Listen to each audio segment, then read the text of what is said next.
What is up, everybody? Welcome to another edition of the Weekend Roundup here on Touchline Talk.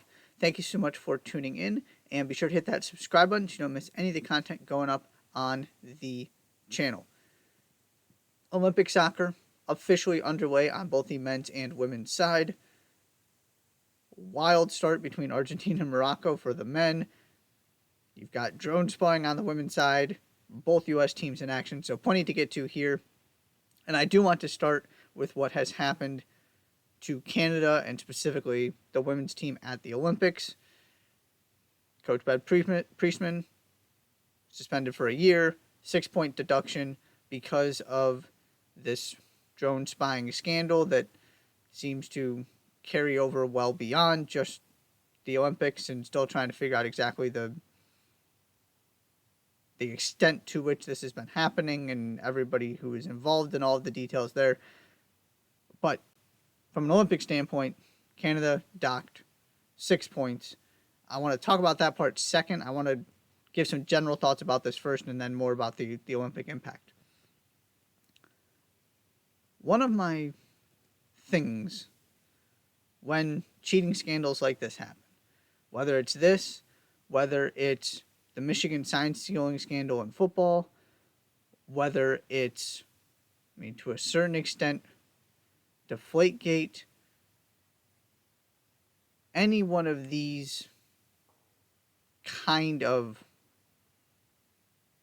situations.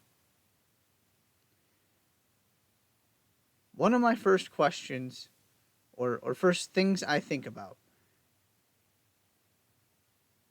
is the cost-benefit analysis. Take away the morality and the fact that this is just blatant cheating. Throw that out the window for a second. And Marcelo Bielsa did a great job of laying this out during the Leeds spying situation with Derby County. He didn't even necessarily apologize for it. What he did was call a press conference and lay out exactly all of the preparation that he and his coaching staff do for every single opponent, and then talked about how obsessive he is as a coach to make the point that he is learning next to nothing, and maybe nothing at all, from watching another team train or from taking drone video of a other team's training session, because of all the information that is still available outside of cheating, all of the information at teams' disposal today. Now, maybe it's a little bit different in the international game because it's not like you have the same set list of players, so players are coming in and out of the squad. You don't have as much time to train, so maybe that information is a little bit more valuable. I think there's something to that. But the general point applies to this Canada situation too. There's just not that much to learn that you don't already have access to. And what you do by doing something like this is that you take away the benefit of the doubt, you delegitimize all the success you have. You tarnish legacies, regardless of whether this helps you or not, and no matter who knew what and who was actually involved. Because the players have been pretty adamant that they didn't know about this, this was not involved in video review, that they are not, the players themselves were not benefiting in a direct way from this drone footage. Let's just take them at their word for now. At least on the women's side. That's the story coming out of the Olympic camp here, and what Christine Sinclair has said. So by making this decision, you are putting all of that in jeopardy for maybe some kind of slight advantage. Because, fair or not, Olympic gold medal, they cheated to get it. Somebody cheated in Canada soccer. Maybe not the players themselves, but somebody cheated. Topping the CONCACAF World Cup qualifying on the men's side. All of these accomplishments that Canada soccer has had now come with an asterisk. And for what? It's the same thing with Michigan football. If you think you're good enough to go win a national championship, don't do something to give people fuel to delegitimize it in a very fair way. You have to throw questions at all of this now because they cheated. That's the bottom line. We don't know exactly who cheated and who all was involved and how far it went and what coaches knew and all of that kind of thing. But somebody associated with Canadian soccer cheated. They cheated to win a gold medal. They cheated to top qualifying.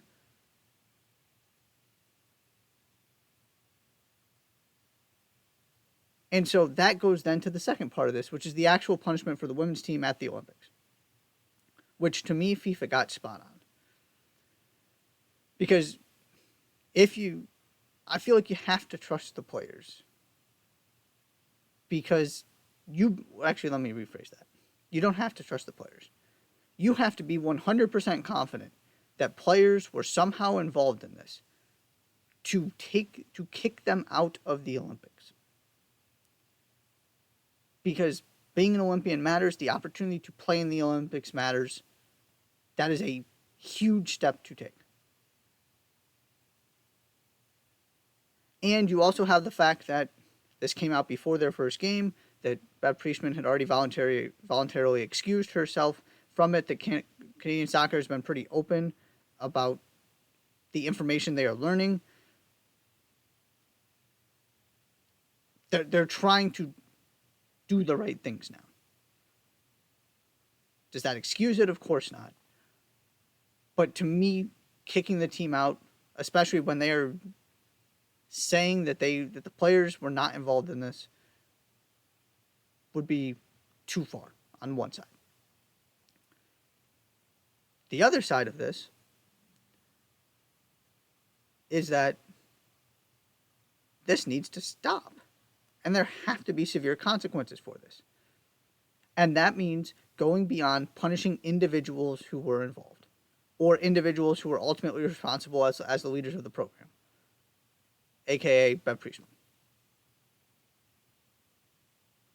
Because if you stop at individuals, you're going to have people who are willing to sacrifice themselves in this obsessive, competitive world to try and get some kind of edge that may or may not even exist.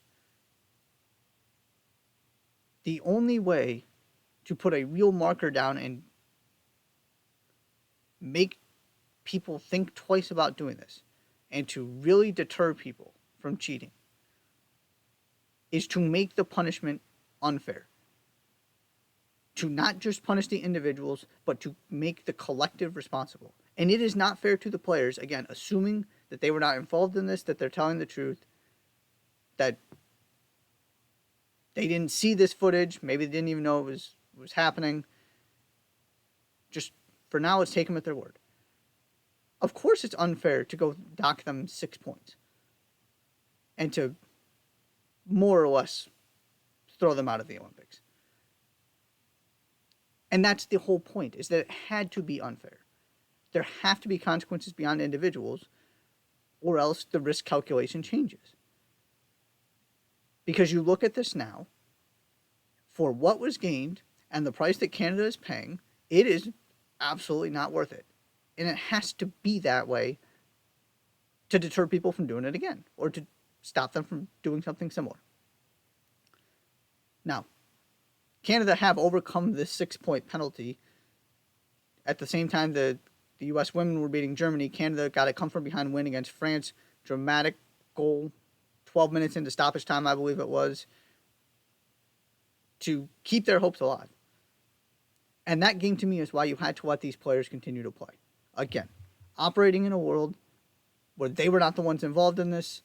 This was done without at least their consent, maybe even their knowledge, that they're not ultimately the ones responsible for what's going on. You could see the emotion and how much this meant to them to be able to get this win. And I really believe they deserved that opportunity. Now, they still have plenty of work to do to even get to the quarterfinals, because they're now at 0 points. But you gave them the opportunity that if they win out, there is a pathway for them to get there. And to me, they deserve that pathway. But also, You've got to be pretty much perfect the rest of the way, or for the entire tournament, the entire group stage, to get to the knockout stage. And it should be that way because this is just ridiculous. And obviously needs to stop. So those are my thoughts there. Kind of those two big connected overarching points of it's just not worth it because of what it delegitimizes and the number of people it impacts. And it should impact that number of people, or else it becomes much more worth it. Moving on from Canada, switching focus to the U.S. women's team first, then briefly touching on the men. 2 games, 2 wins, a 4-1 victory over Germany following the win over Zambia. That front three was excellent again. And this just simply, let's just boil it down to something very simple. This looks like a different team. This looks like a team with an attacking plan, a team that knows what they want to do in the final third, a team that is cohesive, a team with again, Katarina Macario not there, but closer to a preferred front three, and it's a fluid front three that have been absolutely spectacular. Trinity Rodman, that ridiculous goal in the first game. Sophia Smith kind of steals the show in this one. And yeah, it was a Germany without its preferred midfield, but still, it's 4-1. It was pretty comprehensive. Probably not a three-goal win in terms of sort of value for the play, but the U.S. was definitely the better team. And so to me, part of this is it's a closer to full-strength squad, and part of this is Emma Hayes. I said when she got hired, I said coming out of the World Cup, that it was time for this team, this program, to bring in a coach that is going to actually elevate the players, that the players themselves are not good enough to go beat everybody by sheer athleticism and sheer talent. Because Spain has those kind of players now, Germany has those kind of players, England has those kind of players, you get the point. And I also said, it's not like this is catastrophic and broken. It's much more of a tweak than a rebuild.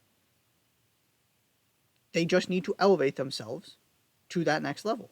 And I believed it was there in large part because they didn't have a full squad and because Emma Hayes is a phenomenal coach. And so far through 2 games, that's exactly what you're seeing.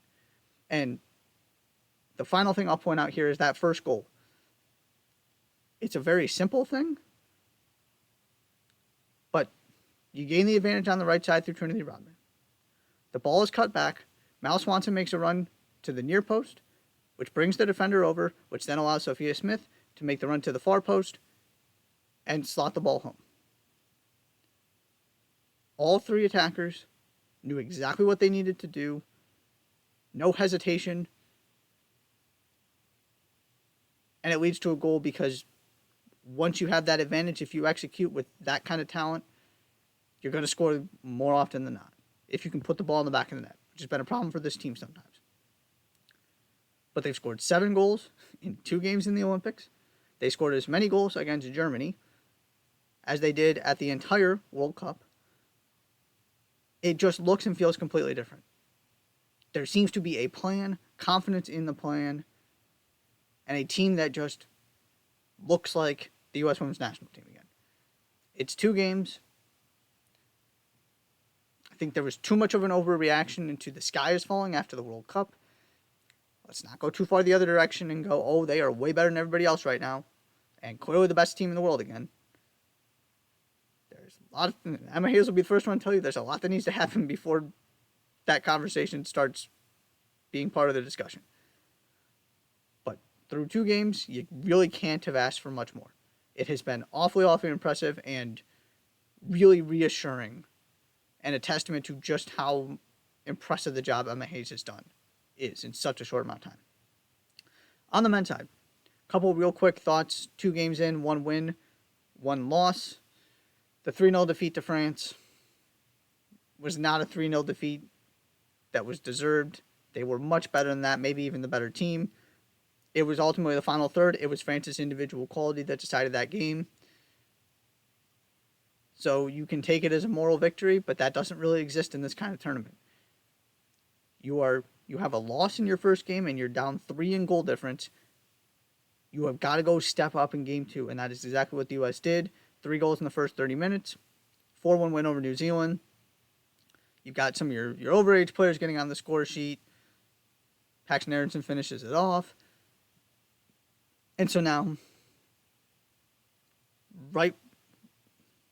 maybe not right where you want to be, but a pretty good spot to be heading into this final game for a couple different reasons. One, obviously you're in a much better position to just reach the quarterfinals. That's ultimately the goal, is to keep playing. Pretty much a win in game 3 is going to get that done. It's not an absolute guarantee, but it should be enough. Just winning it in, you are more or less in control of your own destiny there, which is always where you want to be. And number 2, it's also worth pointing out here that there are 3 teams that have 2 wins in 2 games. And even if the U.S. finishes second, which is the most likely scenario, the U.S. is going to avoid playing all 3 of them in the quarterfinals. So, considering where this team was after that France game, and how good they have looked for large portions of these 2 games, and where they are now, you've got to feel really, really good about this. It's about the best case scenario after a 3-0 defeat. No matter how well you played or how many positive things you can take away from that game, you've got to get the results to give yourself an opportunity to play that game again and have things go differently. And that's exactly what the U.S. has done. Still some work to do to make sure they get the quarterfinals, but really, really, it's really, really positive coming from both the men's and women's teams so far in this tournament. And the women are through the quarterfinals. The men are in position to join them. And then we see where things go from there, because you get to the knockouts and who knows what happens. That is all for the weekend roundup. Thank you so much for tuning in. As always, be sure to hit that subscribe button, and I'll see you next time.